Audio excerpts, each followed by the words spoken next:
There are around 10,000 distinct religion. Imagine that. Yung Christianity po, 31% nun ay Christianity. Sa mga religions na ito, 24% is Islam. Yes, pangalawa pong Islam. 15% is Hinduism. 7% is Buddhism. At yung iba, mga konti-konti na lamang. Yung the rest ng binanggit na 10,000, yun yung mga maliliit na lamang na mga religions in the world. Na-imagine that. Tignan niyo po dyan. Ang sabi po dyan, yung Christianity, number 1 daw po, 31%. Ngayon ito ang tanong ko. Diyan sa 31% ng Christianity na yan, ilan ba talaga yung totoong Kristiyano dyan? Yan pong 31% na yan, hindi po lahat yan tunay na Kristiyano. Parte sila ng Christendom. Pag sinabi pong Christendom, any kind of religion na si Jesus Christ ang pinapanginoon nila. Pero among those people sa loob ng Christendom, hindi po lahat kinikilala si Jesus Christ ang Diyos. Halimbawa, Iglesia ni Cristo. Biblia rin ang binabasa nila, di ba? Kinikilala rin ang Panginoong Hesukristo, pero tao lang. So, look at this. They are Christians, pero hindi totoong Kristiyano. Kasi tao lang si Jesus para sa kanila eh. Jehovah's Witnesses, ito naman totally labas sa Christianity, pero Bible din kasi pinag-aaralan na binabasa nila. So parang parte na rin sila ng Christendom. Naniniwala na sila kay Jesus Christ, pero hindi siya God. Small God. Sa Mormonism and so on and so forth, marami pong mga nagbabasa rin ng Biblia, ng mga reliyon, pero tignan nyo, magiging tunay sila kung tama, napaka-biblical ng kanilang paniniwala at mga exercises or practices in life. So again po, yung 31% na yan, I really don't believe. Hindi 31% ng religion around the world ay Christianity. Hindi po totoo yan. Ano pang patunay ko? Kasi sabi dyan, majority Christian daw eh. Ano sinabi ni Jesus Christ? Maluwang ang daan, patungong kapahamakan, napakakitid ng papuntang langit. Eh, paano nangyari yung 31% na yan? Number 1 pa, pinakamarami. Sa salita ng lamang ng ating Panginoon, hindi totoo ang 31%. Na majority, Christian, yeah, right. Ang Kristiyano po, katulad ng Israelita, we are the minority. Ang true Christianity, pinakakonti sa lahat ng faith or belief on this planet. Kaya nga po, remnant ang tawag sa atin eh. Ang tawag sa mga Israelita, remnants. Mga retaso na lamang, mga natirang konti na sumusunod kay Yahweh. Ang Christianity po, true, biblical Christianity, konting-konti rin po yan. Nakita niyo maraming mga malalaking simbahan, katulad ng halimbawa, Iglesia ni Cristo. Ilang milyon ng members niyan. Eh kaso lahat sila, hindi naniniwala ng Diyos Jesus. So tanggal ka agad yung milyon-milyon na yan sa 31%. Sa Pilipinas pa lang to ha. Ano pa? Ilan bang member ni Kibuloy? Ni Apollyon Kibuloy? Ilan? 4 million daw, di ba sabi niya? Magbigay lang daw ng piso-piso yung 4 million na yun. May 4 na million siya every Sunday lang. Narinig ko po yan mismo sa bibig ng magaling na yan. Ni Apollo Kibuloy. Piso-piso lang daw ibigay ng member niya every Sunday. 4 million yun. Meron siyang 4 million every Sunday. Kada prayer meeting, meron pa rin pagbibigay. May tithes pa. Ang tithes hindi po piso lang. Sino sumasahod ng 10 piso lang sa isang buwan? So hindi lang 4 na milyon na pinag-uusapan natin kay Apollyon Kibuloy. Multi-millionaire, billionaire na po yung taong yan. Pero lahat ba yung mga 4 million members niya tunay na Kristiyano? Siyempre hindi. Kinikilala lang si Kibuloy ang may-ari ng universe, right? Di ba yun ang dineclare ng pastor na tuwan-tuwa sila? Pinatigil ko ang lindol. I own the universe. Ba't ka nagtatago ngayon? Ikaw pala ang Diyos Ama, ikaw yung Diyos Anak, kulang na lang maging ina na rin siya. Bakit siya nagtatago? Asan yung power niya ngayon na pumipigil sa lindol? Yung mga pulis tinataguan niya. Nakita niyo yung common sense na lang. Ulitin ko po, ang layo ng mararating ng common sense. Huwag ka nang magpakatalino. Huwag ka nang gumamit ng wisdom. Common sense na lang, malalaman mo nang hindi totoo yung taong yun. Kahit maliit na bata, kapag nakakapag-isip na, alam niya mali yung tinuturo nun at ginagawa ng mga taong to. And yet they are following this guy, this Apollyon guy, sa kanyang mga ginagawa. Ang sabi ng Panginoon, blind leader will lead. Diba? Ililid yung kanyang mga followers saan daw? Mga blind followers na sumusunod sa blind leaders, they will all mahuhulog sa balon. Pare-pareho silang mapahamak. So, yun lang po ang point ko. Yung 31%, I really don't believe that. Masyadong malaki yan. tapos nasa pinakataas pa tayo, dapat napaka-bottom sa 1,000. So let's say meron 10,000 religions dyan, dapat po ang Christianity nasa 50 pa lang or 1 ng 1,000 sa kakontian because we are so few. Di ba sinabi rin ng Panginoon yun? Many are called but few are chosen. Marami pong sinasabi sa Biblia ang nagpapatunay, hindi marami ang tunay na Kristiyano. Hindi marami ang pupunta ng langit. Ang sabi ng Biblia, kokonti. Mas maraming pupunta ng impyerno, napakakonti ng pupunta ng langit. At make sure kasama po tayo mga kapatid. Nasa konti na yon. So pag-usapan natin yung religion according sa dictionary. Ano ang meaning niyan? First recorded daw yung word na religion. Anyway, English to. Pero yung mga pinakauna, yung mga French word, nagsimula raw siya noong 1150 to 1200. Thousands of years ago. Middle English, religion. Sa Old French naman, religion din or religion. Or directly from Latin, religion. Nagsimula raw yung salitang religion sa unang salita ng araw, sa religio. Religio. Ang ibig sabihin daw po ng religio, conscientiousness or piety. Yung pagiging close sa mga bagay na espiritual, yun po ibig sabihin nun. Equivalent to religare. Religio, religare. Yun namang religare, ang ibig sabihin daw doon, to tie, to fasten. To be binded to something. Yung kapit tuko sa isang bagay. Yun daw ibig sabihin ng religio, religare. To bind and tie. Or, sabi po dyan sa bandang huli, to rely. Yun daw pong ibig sabihin ng religion. Kung ano yung iyong mga practices na may kinalaman sa iyong pinapaniwalaan, that is religion. Yung pong religion, outward appearance ng faith ng tao. What is your faith? Christianity. The way you do your Christianity, that is called religion. Yung works, yun yung religion. Kaya nga po lagi natin sinasabi, ang true Christianity according sa Biblia, hindi siya religion or set of works. Siya ay relationship to our God. Ang Christianity po, ang tunay na Christianity po, hindi siya sets of do's and don'ts. Hindi lang yun, kundi more than that. Parang magulang sa anak. Na yung nananalaytay na dugo sa magulang, yun din the same na nananalaytay na dugo sa kanyang anak. Yun ang relationship. Pag-uusapan po natin yung dalawang yan. So, bakit natin hindi ginagamit yung religion? Because pag sinabing religion, yun yung mga sets of do's and don'ts. Mga practices para ipakita mo yung klase ng faith meron ka. But what we have is more than that. We have what? Relationship with our God. And of course, magbubunga yun ng tamang paggawa. Kasi sa bawat relationship, may ginagawa ang tao, right? So ngayon po pag-usapan natin yung title ng ating mensahe today. One True Saving Faith. Doon sa 10,000 and more na binanggit kanina, isa lamang po ang totoo doon. There's only one true saving faith. Marami pong faith around the world. Ilan siya? Sabi nga kanina 999 or what? 10,000 kanina, di ba? Kumbaga, ganun karami ang mga faiths around the world. Pero again, isa lang yung merong saving or pagliligtas na idinudulot. So pag-uusapan po natin yon. Kasi po, kapag naghanap tayo, biglang isang araw parang napaka-acute na ng aking hearing ngayon sa mga narinig ko spirituality sa YouTube. Kasi po minsan dumarating 'yon. Meron time na wala tayong pakialam sa Bible, wala tayong pakialam sa mga spirituality, pero one day it will happen. Bakit kaya ganito? Bakit parang bigla ko naiintindihan yung sinasabi niya? Kasi maaaring dumating tayo sa point na our souls are seeking something for something. Ang hirap lang sa kapapanood mo ng YouTube, ibang channel yung pinapanood mo, ibang channel yung pinapakinggan mo. At sangkatera pa po yan. Tanggalin na natin yung Islam, yung ibang reliyon, sa Christendom na lang, sa nagsasabing sila ay Kristiyano. Ang dami niyan sa YouTube. Ang tanong, sino among those na nagsasabing Christian sila ang pinapakinggan natin? Napaka-dangerous po mga kapatid. Sa dinabi-dami niyan, maraming akala ko, kapareho ko kasi. Yung pala kung kailang naging elder na ako, saka ko nalaman pala si Satanas at sinasamba. Meron po kasi ganyan, iba kaya hindi na makawala. Ang dami ng friends, napamahal na, hindi na umalis. Hindi na umalis dun sa maling katuruan.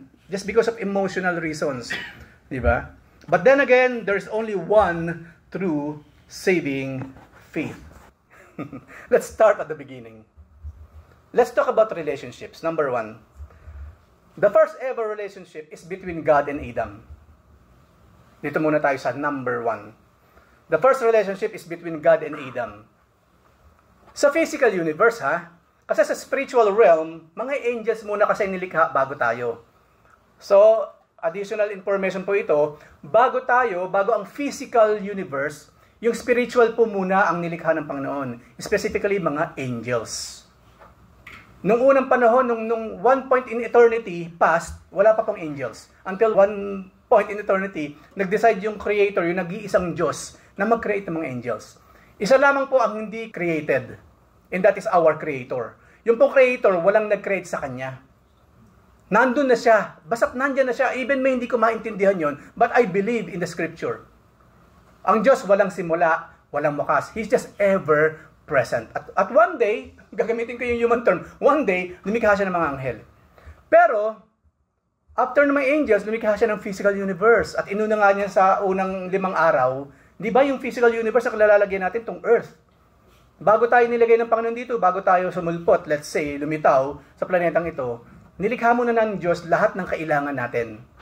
Yung mga needs, nung lilikhain kong napaka-importante, after all of this thing, gagawin ko muna. Kaya nga po si Adan, nang likhain ng Panginoon, di ba, kamay ang ginamit niya. Kumuha siya ng putik, hinulma niya, kinortihan niya, hiningahan niya, at naging living soul nga, yung putik na yun, at yun ay tinawag na si Adan, yung kauna-unang tao sa balat ng lupa. That was the first relationship ever. Why? Kasi nag-uusap na sila eh. At yung ama, yung Creator, hindi ba nagkaroon siya ng concern? Okay naman si Adan. Wala naman siya idea patungkol sa babae. Siya palang nag-iisa eh. Even tiny thought about, meron kayong sama na kabaligtaran ko. There's no such thing kay Adam. Pero ang Diyos mismo, napaka-proactive ng Diyos. Ang sabi ng Panginoon, hindi mainam na mag-isa ang lalaki. Kailangan niya ng katuwang sa buhay. Hindi alila sa buhay. Hindi pinagbubuntunan ng galit sa buhay. Hindi inaapi sa buhay. Hindi gagamitan tapos iiwanan sa buhay. Hindi. Katuwang sa buhay. So look at this. Si Adan pa, wala tayong mababasa na nag-request siya, Father, maglikha ka pa ng isa na katulad ko. Wala lang. Hindi. Ang Lord po, proactive siya. So, pinatulog niya si Adan at nagkaroon nga, pagkagising niya, ayan na, pinresent. Pinresent ng Father si Eve. Di ba? Yung babae kay Adan. Imagine that. Kaya nga po sa kasal, merong presentation of the bride. Pine-present yun. Now imagine that, yung ama mismong yung Creator by that time, siya mismo yung pagkamulat ni Adan, ayan nga yung babae ngayon, si Eve. Pinresent niya dun sa lalaki. Okay? So yun yung pangalawang relationship. Adam to his wife, Eve. So nung una, isa lang talagang karelasyon ni Adam. And that is Yahweh, and that is Elohim, and that is God. Pero nakita ng Panginoon, okay, mas hindi mainam na mag-isa lang ang lalaki, so ibinigay niya yung babae. So ito ngayon, naging dalawa na ang karelasyon ni Adam. Pero malaking kaibahan ni Eve sa kanang Diyos. Una, si Yahweh, Diyos yun. Sovereign of all the Creator. Si Eve hindi, kapareho niya. Kaya nga yun daw yung tawag kay Eva eh. Kaya raw tinawag siyang Eva because she came from me. Reminder yun eh. Doon pa lamang mga kapatid, mga kalalakihan, nakita ninyo yung responsibility meron tayo sa mga kababaihan. They came from us. Sino pa ang magke-care sa kanila, kundi yung pinanggalingan nila originally, and that is us, yung mga kalalakihan. Balikan ninyo lagi yan. Ganun kalaki responsibility ng isang lalaki sa isang babae. Okay? So, nagkaroon ngayon ng another relationship. And after that, ito ngayon, yung magaling na babae, then Eve's relationship to the serpent. Nung maging dalawang relationship ni Adam, God and Eve, si Eve naman naging tatlo. God, Adam, ayan, nakipag-usap naman kasi sa serpent dun sa ahas. Bakit sinabag natin nagkaroon sila ng relationship? Naniwala siya eh. Kasi hindi ba nagkaroon sila ng conversation? Kinailangan ni Satan na i-persuade si Eve na mainam na kumain talaga ng prutas na pinagbabawal. At malalim ngayon yung relasyong nangyari between Eve and the serpent. You know why kung gagawin kalalim? Kasi supposedly, Diyos lang ang pinapakinggan ni Adan sa ni Eva. Pero this time around si Eva, pinapakinggan na niya sinasabi ng serpent. And you know why? You know what? Even though hindi sinabi sa Bible na and God knows all of these things, nandun ang Lord, alam niya ang mga nangyayari. Isipin niyo ang nararamdaman ng Creator nung makita niyang tong babaeng ito, instead na sa kanya nakipag-usap, sa iba nakikipag-usap. Hindi lamang yon. Naniwala siya doon. Kaysa sa paniwalaan niya yung sinabi ng Creator niya. Ganun naman po kalalim yung naging kasalanan ni Eva, kaya sa Biblia talaga, they will be under the husband. The women, huwag kayong mag-alala, mga kalalakihan, siyempre, ito naman yung part, yung babae kailangan talaga mag-submit sa godly na husband. Kasi may mga husband, hindi godly. Si mga ungodly na gusto ipagawa sa asawa niya, huwag gagawin kung against sa Diyos. So, yung submission po ng mga kababaihan, basta't sang-ayon din naman sa Diyos, walang kasamaang idudulot, sundin yung asawa, pero pag meron po kayong karapatang humindi. Okay? Submit. Pero pag evil na yung pinapagawa ng lalaki, do not do it. Kasi sa Diyos na kayo nagkakasala. So nagkaroon ng relationship between Eve sa serpent. And, panghuli, then Adam and Eve fall because of that ungodly relationship. Doon po nagsinumala ngayon, naging dalawa na ang kinakausap ng tao. Supposedly, isa lang ang karelasyon ni Adan at ni Eva. Isa lang. Binabalikan po natin yung beginning, yung original. Originally, there was only one relationship under heaven that is between God and man, Adam and Eve. There was only one voice na silang pinapakinggan. There was only one allegiance. Isa lang ang kakampi nila. Yung Creator lang, walang iba. There's only one to praise, only one to worship, only one to obey, and only one sovereign God. In the beginning, isa lang ang tunay na relationship na meron ng tao sa isang heavenly being or spiritual being, and that is God. Isa lang po ang tunay na relihiyon, isa lang ang tunay na relationship. Isa lang ang tunay na pananampalataya, isa lang ang tunay na doktrina or mga kautusan. Ang ibig sabihin lang naman po kasi ng doctrine, mga kautusan po yun ng Diyos. Mga salita at kautusan ng Diyos. That is the doctrine. There is only one doctrine in the beginning. At yun po yung pinag-uusapan natin ngayon. Kaya napakahalagang bumalik tayo sa pinakadulo, pinakauna sa lahat for us to realize, to understand. Baka pag merong nagtanong sa inyo, bakit ganun? Ba't ang daming relihiyon? Malalaman niyo po ngayon yan today. At kayo mismo, mapanghawakan ninyong isa lang ang tunay na relihiyon. Why? Kasi po, yun ang ituturo ng Panginoon sa atin ngayon. Originally, merong isa lang na kind of relationship. But since the fall, man made many relationships. At ang kahirapan pa, mga kapatid, all of those other relationships are hostile to the one and only Creator. Lahat po ng relihiyon labas sa tunay na Christianity is against Christianity. It is against the God of Christianity, against Yahweh, against Elohim, against El Shaddai, against the Lord Jesus Christ. Ulitin ko po, kasi tayo emotional may sentimental tayo sa mga tao Ulitin ko po, other religions other than Christianity is against God. Wala pong ibang kapamaraanan, kundi yung mga taong nasa ibang reliyon, para sa ating magamit ng Panginoon to evangelize them at ituro siya sa nag-iisang tamang pananampalataya na tunay na nagliligtas. Kaya po ang pakikisawsaw sa ibang relihiyon, malaking kasalanan po sa Diyos. Yun na lamang ginawa ni Eva ang pagkikipag-usap dun sa serpent. Antimado, dapat walang conversation na nangyari dun. Yun ang naman ang hirap. Yun ang sinasabi ni Pablo, na they are considered weaker vessel. Naging gullible. Ang daling bulahin.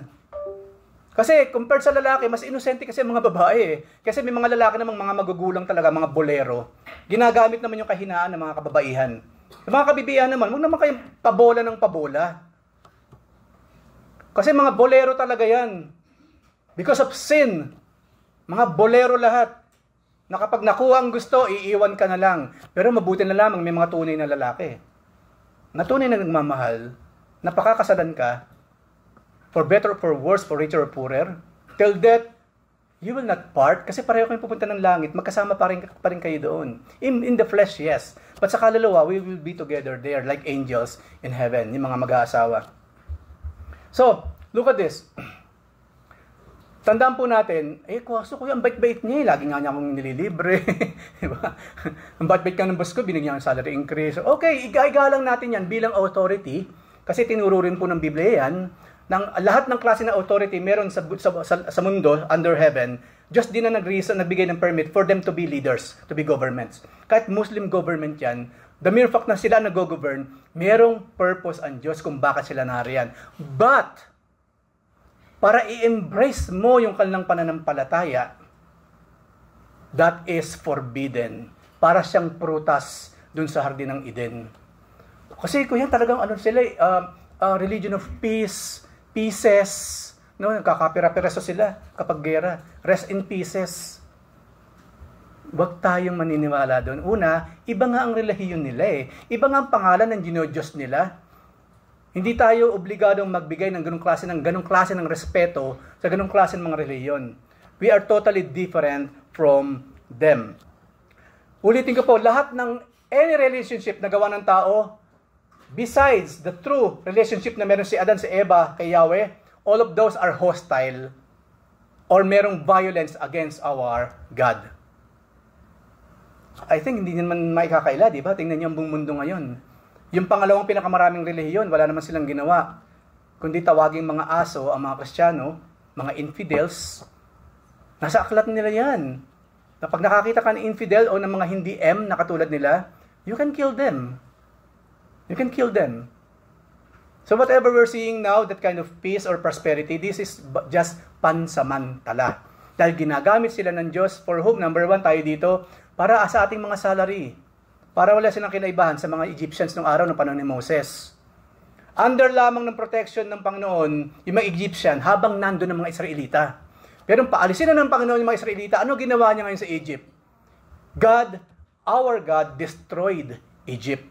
Ginagamit lang ng Diyos ang mga paganong bansa katulad nito upang pagpalain ang bawat isa atin. So do not embrace their belief. Do not love the religion. Because any other kind of religion besides true Christianity is hostile against God. Ano sinabi ng Panginoon? If you love them, then you hate me. Ganun lang po kadali yun. Isa lamang relationship. Me alone. Our relationship alone. Yung pong sinasabi ng Biblia. Pag nakita kong meron kang konti kahit 1% na relationship sa iba, then I am a jealous God. Paano siya hindi magseselos? Isa lang siya, biglang nagkaroon ng iba. And you know what, mga kapatid? Any other kinds of religions besides biblical religion, gawa lang po kasi ng tao. Na merong bulong, siyempre, merong basbas ni Satanas.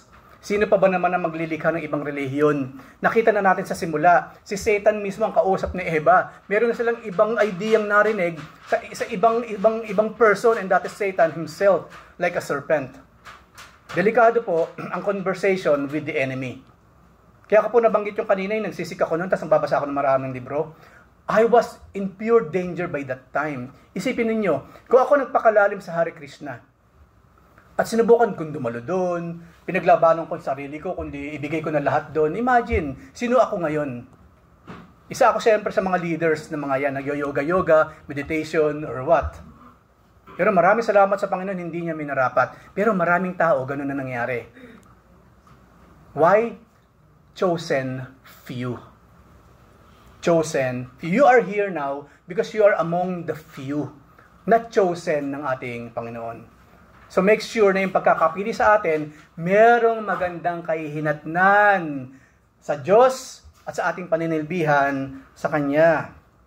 So dumami ngayon. So tingnan po natin yung ilan sa mga religions at yung kapamaraanan nila, paano raw sila maliligtas. Number 1 po, different religions and their way of salvation. Zoroastrianism. The person has to win the struggle over evil. Ito by works.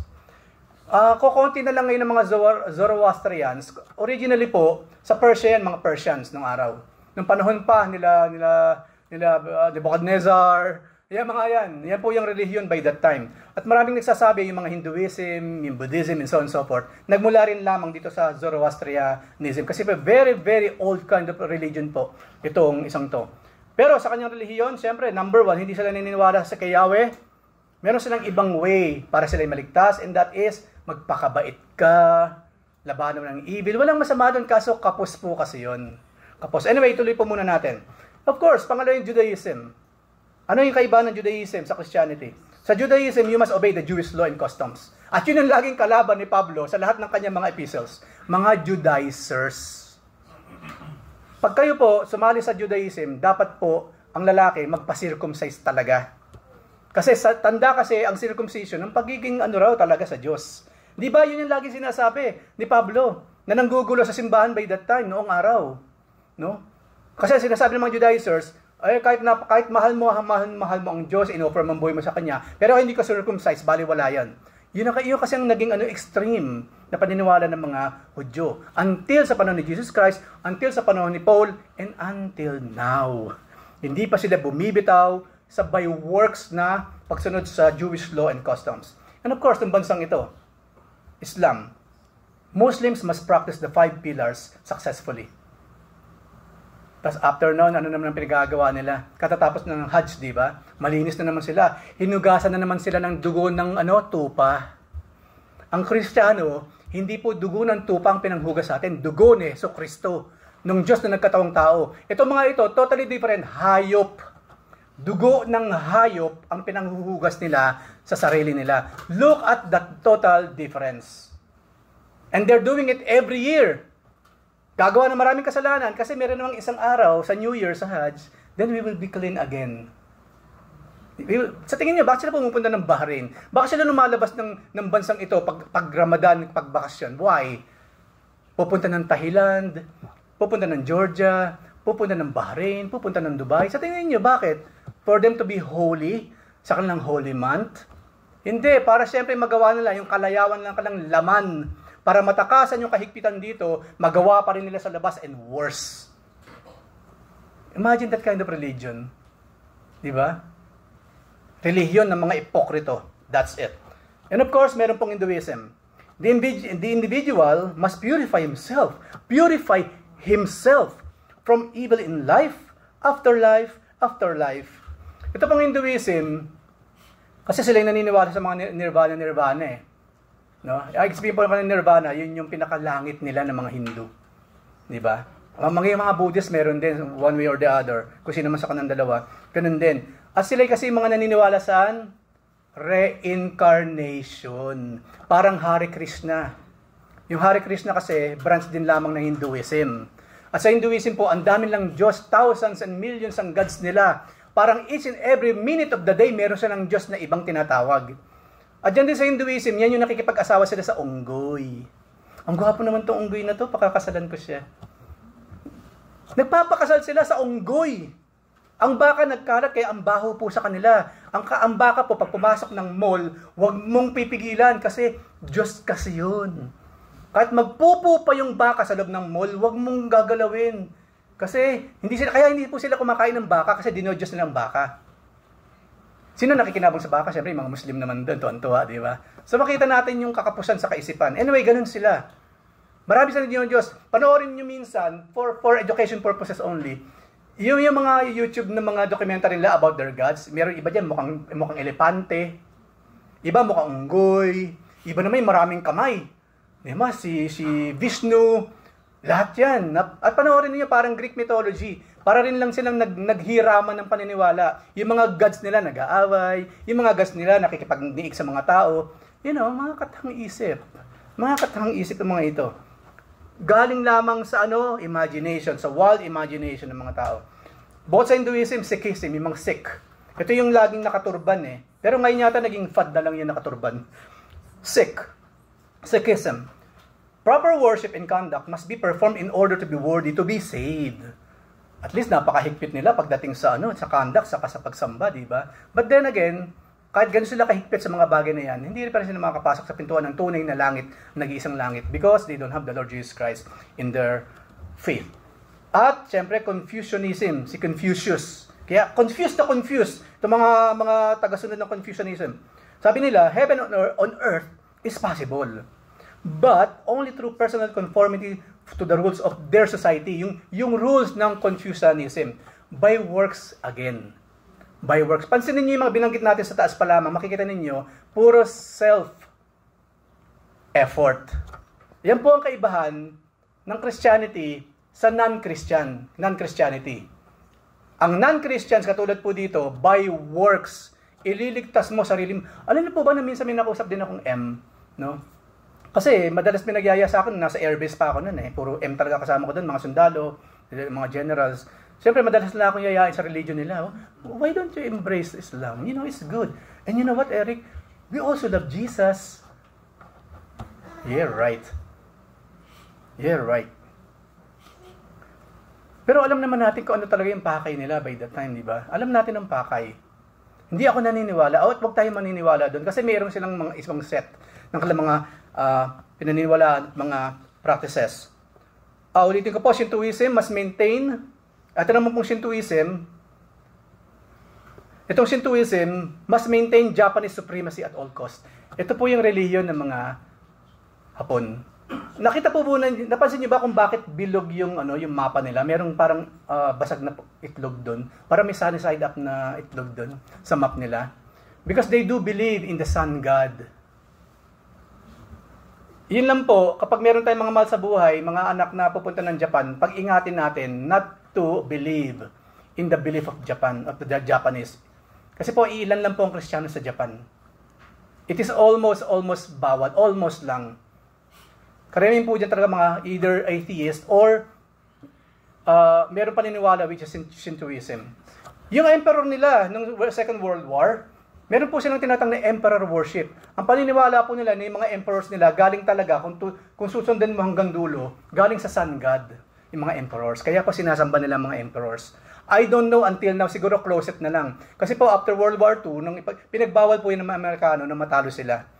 Hindi nila pinatay yung emperor kasi yun ang nag-hold sa society eh. Imagine the chaos kung yung emperor tatanggalin ng mga Amerikano.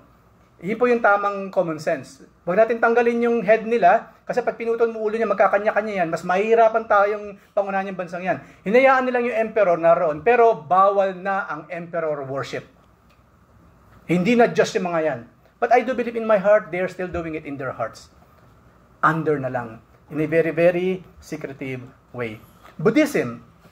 Sa Buddhism po, must renounce self in order to reach nirvana. Ito po yon sa Buddhism. Ang Buddhism po, ang nakakapagtaka, pag nakakita kayo ng mga Buddha, yung mga rebulto ni Buddha, yung mga porcelain, di ba, halos lahat ng Filipino houses nung araw, may Buddha eh. Hindi mo alam bakit may Buddha dito. Hindi lang, di ba, ang daming anak nun? Ako po nung araw, kala ko si Buddha babae.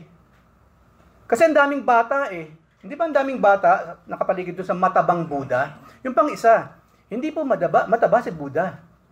Saka si Buddha po, hindi sa Chinese or Japanese.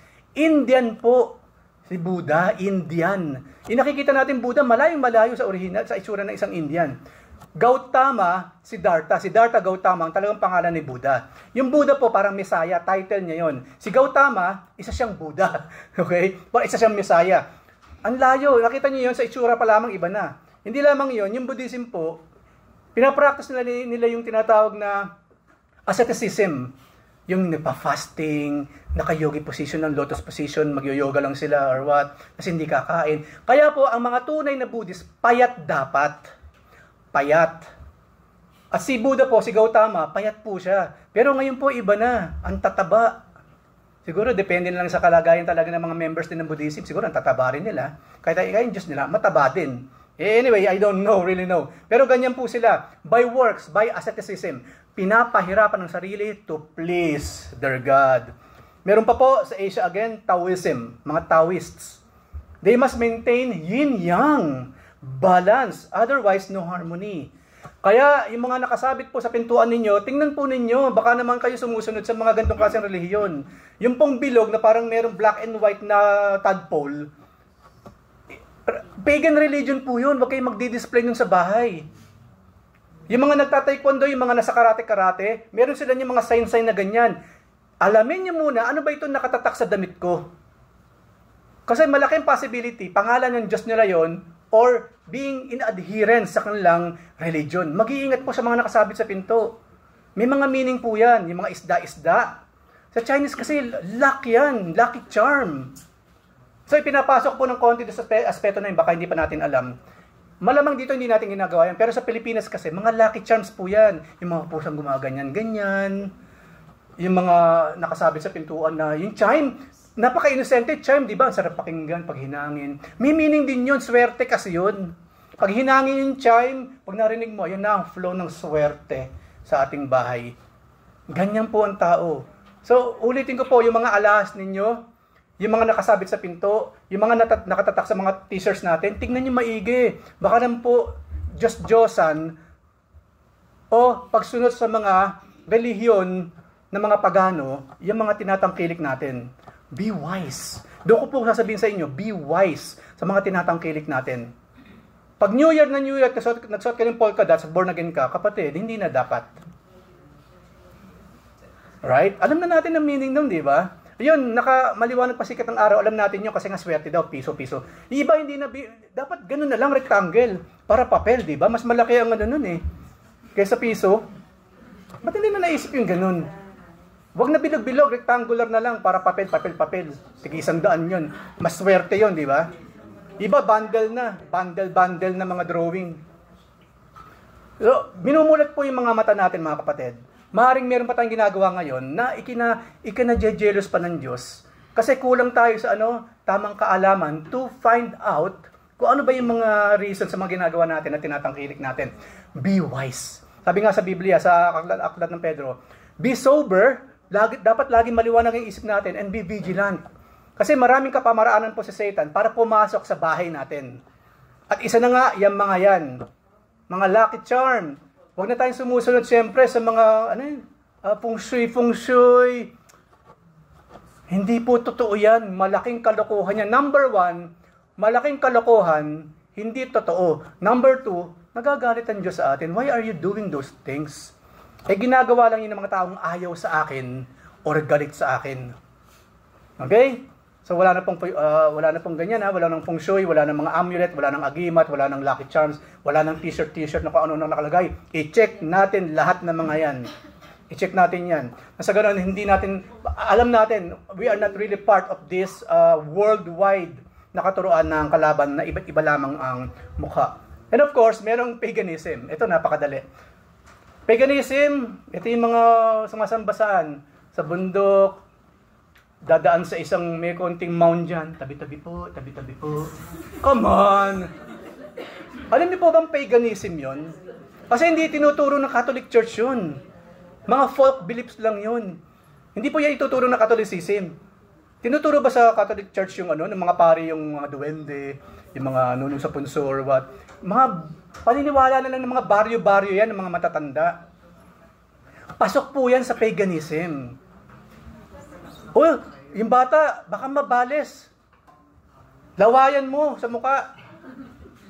Mga paganistic po ng mga gawa-gawa yan na walang saysay. Lalo pang magkakasakit yung bata, ang dumi-dumi. Lalawayan mo yung sanggol, yung batang inosente, ang dinis-linis niyan.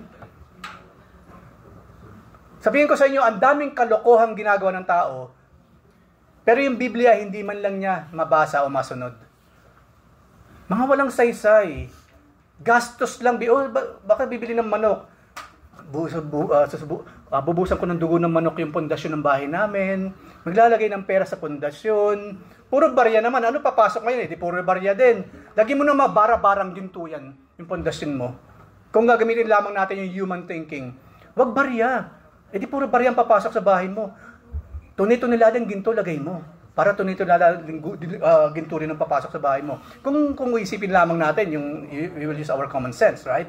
Pero then again, walang saysay na hindi naman makaka-epekto, hindi naman makapagdulot ng kasamaan o kabutihan. Katulad sa pinag-usapan po natin a few weeks ago. Yung mga Diyos-Diyosan, sabi ng Panginoon, huwag kayong mag-aala sa mga Diyos-Diyosan. Una, they never exist.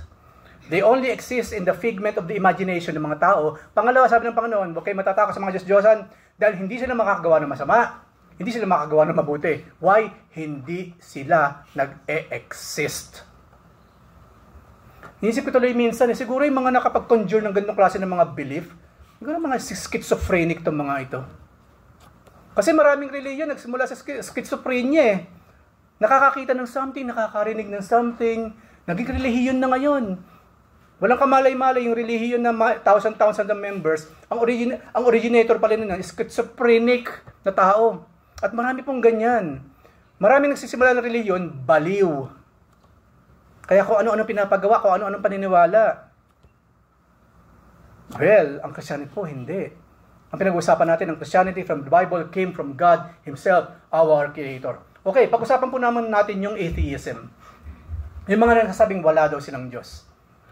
Sa kanila naman, since wala naman silang Diyos, compliance to a system or philosophy. Magkapatid po ang philosophy at ang atheism. Magkapatid po yan. You must be in compliance to be happy or practice total non-compliance in order to be free. Ganyan sila. Sala sa lamig, sana sa init. So you're either going to be an antichrist, break all the rules, or keep all the rules, but you've got to deal with the rules either way. Atheism kasi wala silang sense of belief, wala silang doctrine, yung morality saan lang ibine-base sa sarili. Kaya pang mga atheists, wala. Yan yung mga lumulutang-lutang lang sa hangin.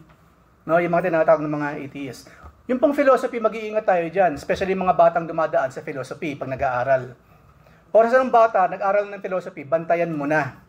Kasi hindi lahat, pero marami pong estudyante, pag dumaan sa philosophy, nagkakaroon ng doubt sa Diyos. Kasi one way or the other, in a very, very subliminal or indirect way, pinapasinungalingan ng philosophy ang Diyos. Meron na po ako na-meet na ganyan, yung sa aming pagkakatok-katok. Yung batang babae nakaharap namin para i-share namin ang gospel ng Jesus Christ, atheist siya. So, nung kausapin namin, yung kasama ko by that time na kabataan din, pareho kaming kabataan, kaya lang mas matanda ako ng 1 taon siguro. Yung sa college, bigla niya tinanong, Miss, ano yung kurso mo? Engineering. Gaya pala eh. O merong kurso sa college na kailangan mo ng philosophy. At doon na kagad natumbok. Kuya Eric, ano yan eh? Philosophy kasi yan eh. Kasama yung philosophy. Sino po ba yung nagsipasimula ng philosophy? Siyempre, sina Aristotle, sila Plato. Marami pa po yung mga yan. Mga Greek philosophers, they don't believe in God. Ang mga philosophers po, yung ito naman yung sobrang common sense lang ang ginagamit.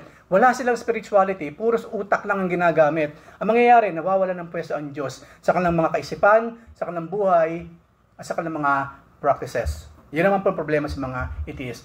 And susunod po, Jehovah's Witnesses. Para sa mga witnesses, they believe that salvation requires faith in Christ plus association with God's organization. That is their religion and obedience to its rules. Ang iglesia, ang Jehovah's Witnesses po, oras na ikaw naging mga saksi ni Jehovah, kailangan mo talagang mag-evangelize. Kasama po yung kasi sa katunayang ikaw ay tunay nang ligtas. Okay na sana eh, walang problema sa evangelism, right? Walang problema mag-share ka ng gospel kahit sa bus or sa jeep. Walang problema yon. Pero, kung ang dahilan kung bakit mo ginagawa yun, para lamang i-secure mo yung salvation mo, then mali na yon. Because there's no such thing in the scripture. Ang sabi po sa Christianity, kaya ka nag-share ng gospel kasi ligtas ka na. Kaya ka nag-evangelize kasi ligtas ka na. Sila po baliktad. Para maging totoong ligtas ka, ma-secure ang salvation mo, do this and do that. Yan po yung mga Jehovah's Witnesses. Kasama pa yung paniniwala ng si Jesus Christ in the Almighty. Ang Almighty lang daw si Jehovah, si Jesus Christ, yung si Almighty si Jehovah, ang mighty lang si Jesus Christ, which is maliit na Diyos. At marami pa silang mga hindi totoo, anti-Bible na mga paturuan. So, umiwas po kayo sa mga Jehovah's Witnesses. And of course, meron pa po, marami pa po yan, pero i-restrict natin sa ilan. Panghuli muna, Mormons. Ang mga Mormons naman, they believe that human beings get salvation both through the grace of God plus their own actions. Then again, bagsak ka agad doon pa lang. Pag pinag-usapan pa po natin ang mismong doktrina ng mga Mormons, they are really, really paganistic. Out of this world, yung kanilang mga doktrina. Hahawak-hawak ng Bible, but then again, meron silang ibang libro na pinagkukunan talaga ng kanilang mga doktrina. So bukod po dyan, marami pa po ko hindi nabanggit. And I think may idea na kayo. Yung grupo ni Kibuloy, bakit hindi tunay na Kristiyano yung mga yan? Bakit sinusunod nila, may-ari daw ng universe? Siya daw yung appointed son, as in son like Jesus Christ. So lahat ng mga adherents, sumusunod kay Kibuloy, mali sila, lahat siyempre. Kasi mali yung leader na sinusunod nila, mali yung mga doktrinang sinusunod nila. Even do ngayon, na hinahunting na ng NBI at hinahunting na ng FBI, yung kalang leader, naniniwala pa rin sila. Ganun katindi yung pagkapit. Parang hookworm, Ganun yung pagkakapit nila kahit sa mga mali, kitang-kita naman ng maling mga klase ng mga katuruan. So these are all kinds of religions na nagmula doon pa lamang sa hardin ng Eden. Pag Diyos po ang bumulong, tama siyempre lahat yun. It is the truth. Pag yung kabila, which is the serpent, Satan, of course alam na natin, pawang kasinungalingan, and anti-God, anti-creator, anti-Christ lahat ang mga ituturo niya. So isa lang po yung totoo, the rest of these things, bukod dito sa mga pag-usapan natin, these are all false. Mga hindi tunay na pananampalatayang hindi natin dapat na sinasamahan, hindi tayo nagiging nagpapakasentimental, kahit napakababait pa ng kanilang mga members. Mabait tayo siyempre sa kanila. Pero hindi tayo makukuha kasi mabait eh. Oh brother, bakit balita ako, umalis ka na sa pagiging Kristiyano lumipat ka na doon. Kasi mabait nila eh. Imagine, wala akong pera, minigyan na ako. Kasi may nahihita eh. Karamihan naman na pumupunta sa ibang relihiyon kasi may nahihita. Mas mababait doon. Saka hindi lang yun, doon ako nakakita ng girlfriend, boyfriend. Napakababaw, Pero maraming gumagawa ng mga ganyan. Ano mapapansin po natin doon sa ilang examples natin? Note that in every single one of these religions, the burden is on the human being to do something. Siya lang talaga ang kailangan niya para siya ay masiguro niyang siya ay ligtas o papasok dun sa glorious state na kanya inaasahan in the future. The burden is on the human being to do something. Achieve something or comply with someone or something in order to earn or find heaven, nirvana, salvation, happiness, moksha, or oneness with Brahma. Isa na namang klase ng reliyon, Brahmanism. You name it. Whatever salvation is called, you've got to do something in order to be worthy of it. So in short, sa ibang relihiyon, besides Christianity, it is by works. You have a part of your salvation. Na bago ka maligtas, gawin mo muna ito. Ang Christianity po, hindi ganun. Si Kristo ang gumawa, ang nag-work, then inaccept natin, we were saved. At nung ligtas na tayo, then we must work out that salvation. Ipinapakita natin ngayon sa ating mga gawa, sa ating pamumuhay, yung salvation na meron tayo. Kaya nga po yung ating mga behaviors ngayon, attitudes natin ngayon, yung state of mind natin ngayon, diyan po natin makikita kung tayo tunay na ligtas o hindi. Yes, kung ano po yung behavior natin ngayon, attitude natin ngayon, ginagawa natin ngayon, yan ang magsasabi kung tunay ang iyong pananampalataya or hindi. Sinabi po sa Book of James yan. Ang tunay na faith po, nakikita sa action, naririnig sa mga bibig, nakikita sa behavior, nakikita sa attitude. Bantayan natin ng sarili natin, katulad pa sinabi ni Pablo, test yourself whether you are really in the faith or not. Baka tayo matagal na members lang ng GCC. Na mayroong mga inutos ng Panginoon, bakit hindi mo sinusunod? And you're doubtful about it. Kung hanggang ngayon, mayroong inutos ng Panginoon na hindi mo pa ginagawa after many years mo sa GCC, then doubt yourself. Kasi kung tayo mayroong nasa tunay na faith, faith nga faith. Pag sinabing faith, ano man ang idikta ng faith na yan, you will do it. Ngayon, kung sinasabi mayroon kang faith dyan, at mayroon kang something na hindi ginagawa, then, kaduda-duda. Malaking question mark kung talagang you are really in the faith na kinalalagyan mo ngayon. So ito po, hindi request mula sa Diyos. Lahat po na sinabi ng Panginoon, hindi request. It's a command. It's a command. Hindi ko na po isa-isahin kung ano-ano yun, but I think you know. Kung ano na pinag-uusapan natin. Ano man ang inutos ng Diyos, you have no choice but to obey. Hindi po nagbibigay ang Panginoon ng, pwede ba? Would you do this? Or will you do that? Kaya nga po, hindi ba napag-aralan natin long time ago? Ang sabi nun, you must do it. You must do it. Okay, hindi, could you please, walang sinabi sa Bible na, please do not kill, Hindi, diretsahan, thou shalt not kill. That's it. And we must, practice or obey those kinds of words from our Savior. So, ano naman yung salvation sa Christian perspective? According sa Biblia, according sa one and only Lord and God and Creator, in the flesh, our Lord Jesus Christ? Of course, salvation from a Christian perspective as per the Bible is possible and available to all.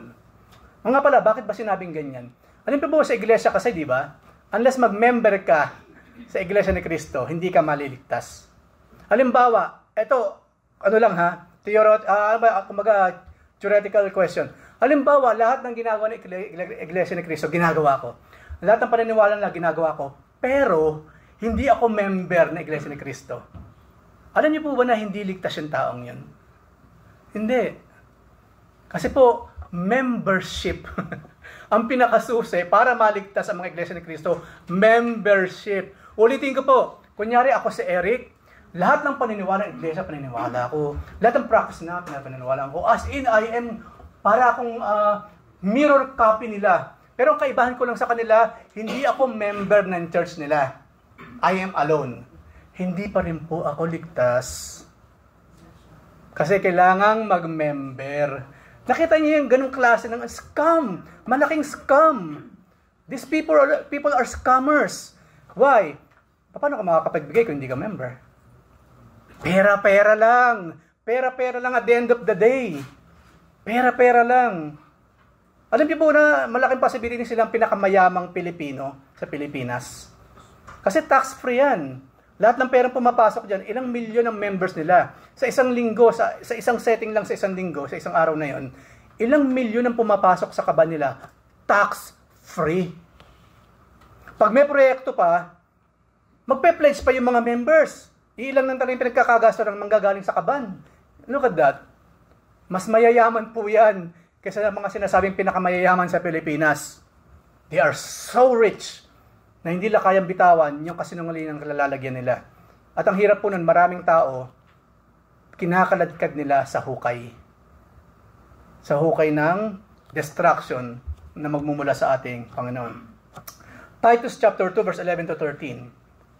Sapagkat nahayag na ang kagandang loob ng Diyos na nagdudulot ng kaligtasan sa lahat ng tao. Nahayag na, tapos na, andyan na. Ito ang nagtuturo sa atin upang talikuran ang makamundong pamumuhay at damdaming makalaman, at upang makapamuhay tayo ngayon ng may pagpipigil, matuwid at, of course, most of all, karapat-dapat sa Diyos. Verse 13, habang hinihintay natin ang dakilang araw na ating inaasahan. Ano raw yun? Ito ang pagbabalik ng ating dakilang Diyos at tagapagligtas na si Hesus Kristo.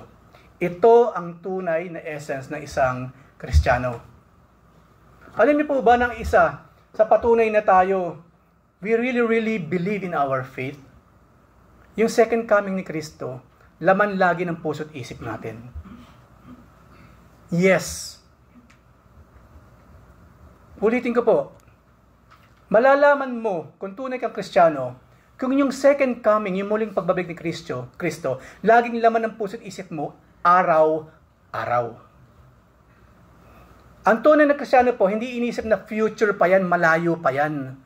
Hindi po ganun ang isip magiging si Pablo ng mga Kristiyano sa New Testament. For them, anytime, the Lord Jesus Christ may come. Why? Ganun kasedihan ka lang faith, ang paniniwala sa salita ng ating Panginoon. So ulitin ko po mga kapatid, bilang panghuli, testingin ninyo ang sarili niyo ngayon.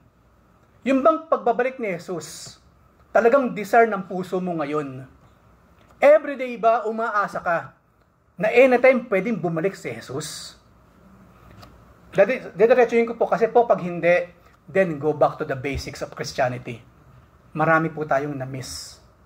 Maaring ang dami mo nang napag-aralan, ang dami mo nang natutunan, pero kapos pa rin. Hindi humantong sa gantong klase ng puso't kaisipan. Ang tunay na Kristiyano, ang tunay na naniniwala sa iisang Diyos na pagligtas, sa nag-iisang faith na mayroong salvation, yung everyday he's expecting the coming of his Lord and Savior. Ilang beses pong ginawa ng parable ni Jesus Christ yan. Maghanda. Parang master ng bahay, parang magnanakaw sa gabi, and so on and so forth. Every day. Lagi nating iniisip, anytime, the Lord will come to save me from this wretched world and the dark future ahead. Sang-ayon po sa aklat ng Revelation. So, panghuli mga kapatid, tandaan po natin, mapalad po ang bawat isa atin if we are genuine Christians. Hindi tayong Christian-Christianan lang. Hindi tayo members lang ng isang religious group, kundi we really have this personal relationship with our Creator, with our Lord, our Master, our Sovereign God. Mapalad po tayo kung ganun tayong lahat. Because you are sure, once your day on this planet is done, you will go straight to heaven. Walang kaduda-duda. So tandaan po natin mga kapatid, only one relationship, only one God. Besides that, we must go back to basics. So mapalad po tayo, lahat po ng pagpapala ng Diyos, kapag nagkaroon tayo ng ganong klase ng pananampalataya, all of God's blessings will be poured on us. Hindi ko ito ginagawang parang candy lang sa bata para sa mama. Kasi yun ang sinasabi sa Biblia. Lahat ng ginagawa natin para sa Diyos, isa lamang kahuntangan yan, mga pagpapala. Whether spiritual, financial, emotional, physical, most of all, heaven is waiting for us.